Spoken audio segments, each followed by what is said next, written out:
আসসালামু আলাইকুম রহমতুল্লাহি ওবরাকাতুহ।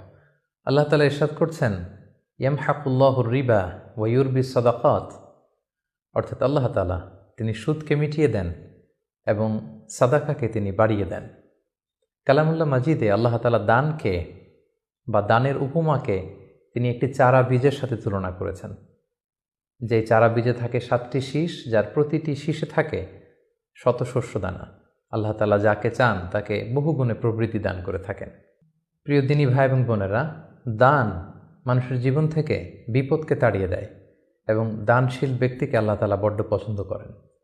তাই আসুন দানকে আমরা আমাদের প্রতিদিনের অভ্যাসে পরিণত করি।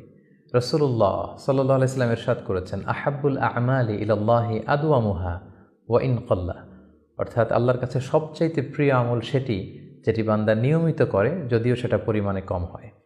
সম্মানিত সুধী, ফ্যামিলি সাদাকা বক্স একটি চমৎকার উদ্যোগ, যার মধ্য দিয়ে দানকে আমরা আমাদের হ্যাবিটে পরিণত করতে পারি।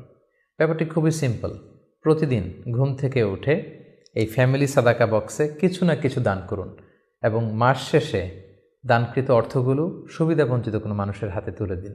পরিমাণে যত কমই হোক, আসুন আমরা প্রতিদিন দান করি। আমাদের কোমলমতি শিশুদেরকে দানের ব্যাপারে আমরা উদ্বুদ্ধ করি।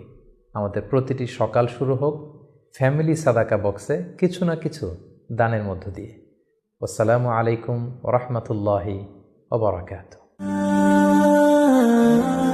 Be a part of our vision. Do listen and share the khair. Be with our official social media handle for latest updates.